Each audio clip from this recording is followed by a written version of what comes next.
ఊరు నుంచి ఊహల వరకు మీ చెంచులక్ష్మి మాటలు చెప్తూ మీలో మార్పు నింపేస్తబ్బా అంటూ మళ్ళీ వచ్చేసింది మీ వయ్యారి. ప్లీజ్ అబ్బా లైక్, షేర్, సబ్స్క్రైబ్ చేయండి. ఈరోజు టాపిక్ చాలా పవర్ఫుల్. ఏంటో తెలుసా? ఆనాడు పెద్దలు అన్నారు ఒకటి, ఎవరు తోరుకున్న పొక్కలో కొయ్యిలో వాలే పడతారని. Yes, really it's true. కాబట్టి మనం కూడా జాగ్రత్తగా ఉండాలి. ఎక్కడో ఏదో విన్నామని, ఎవరినో మంచివాడిని చెడగొడదామని అసూయ, అహంకారము, ఈగో, చెడు బుద్ధులు ఇలాంటివన్నీ మానేద్దాం. కాబట్టి మనమందరం కూడా కలిసి ఉండడానికి, కలిసిపోవడానికే ప్రయత్నిద్దాం. బ్రతికినన్ని నాళ్ళు, చనిపోతే ఏమి తీసుకుపోతాం? ఏమీ లేదు. దానికి మన పెద్ద పెద్ద వాళ్ళు చాలా మంచి మంచి విషయాలు చెప్పారబ్బా. ఒకసారి ఆలోచించండి.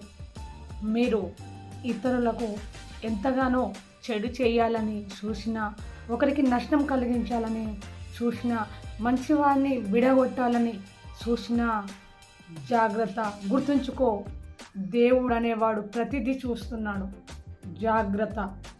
మీరు వేసిన ఒక్కొక్క తప్పుడు అడుగు, తప్పుడు ఆలోచన, చెడు చేయాలనే ఆలోచన ప్రతిదీ మీ పాపానికి దగ్గర చేస్తుంది. అసలు విషయం ఏంటో తెలుసుకోకుండా, అందులో నిజమేంటో తెలుసుకోకుండా అలాంటి దానికి మూర్ఖంగా మనం ప్రయత్నం చేయడం చాలా పెద్ద తప్పు. ఏ పాపం తెలియని అమాయకులను విడగొట్టాలని చూసినా, అలాంటి ప్రయత్నం చేసినా ఖచ్చితంగా మీరు ఆ శిక్షను అనుభవించక తప్పదు. ఎవరికైనా చెడు చేయడం మానుకోండి.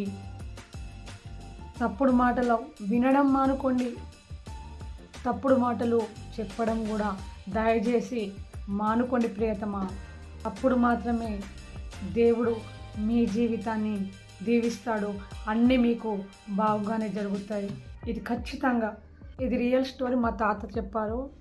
ఒక ఎడ్ల బండి మీద ఒక 5 మెంబర్స్ అలా వెళ్తూ ఉండేటప్పుడు చాలా ఉరుములు మెరుపులు వేగంతో వస్తున్నాయి.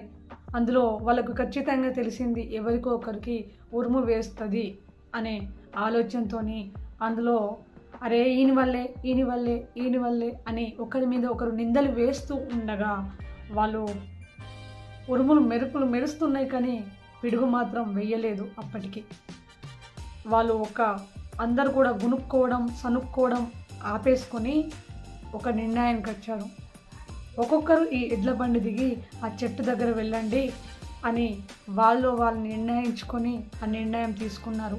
అలా ఒక్కొక్కరు వెళ్ళి అక్కడ కూర్చుంటున్నారు, వస్తున్నారు.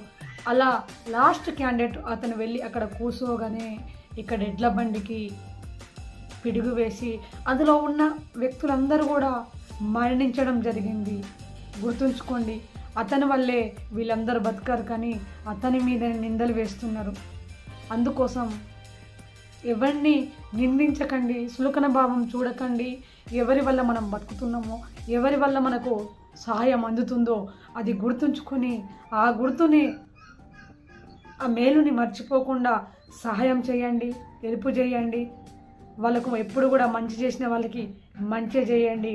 దేవుడు మిమ్మల్ని ఎప్పుడు కూడా మంచిగా చూసుకొని మీరు ఇంకా పై స్థాయికి ఎదిగే విధంగా ఉంటారని నా యొక్క రిక్వెస్ట్. ప్రియతమా, మీరు ఇంతకుముందు విన్నారు పెద్దలు ఒక మాట చెప్పారని. నిజంగా ఇక్కడ ఒక రియల్ స్టోరీ చూశారు. కాబట్టి ఎంత కేర్ఫుల్గా ఉండి మనకు వీలైనంతగా మనం మేలు చేయడానికి, సహాయం చేయడానికి దయచేసి చూడండి. ఎవరిని విడగొట్టకండి, ఎవరిని తప్పుగా ఆలోచించకండి. దయచేసి మనమెవరం? దేవుడు అనేవాడు ఉన్నాడు. ఖచ్చితంగా వారి తప్పుకు తగినట్టుగా శిక్షిస్తాడు. ఓకే, ఇలాంటి మాటలు విన్నారు కదా. మీకు నచ్చినట్లయితే మన ఛానల్ని సబ్స్క్రైబ్ చేసి ఇంకెంతో మందికి ఇలాంటి మాటలు విధంగా మీరు షేర్ చేస్తారని అనుకుంటున్నాను. చెడు చేయడం ద్వారా మీరు ఆ టైంకి గెలిచారు అనుకోవడం మీ మూర్ఖత్వం మిత్రమా.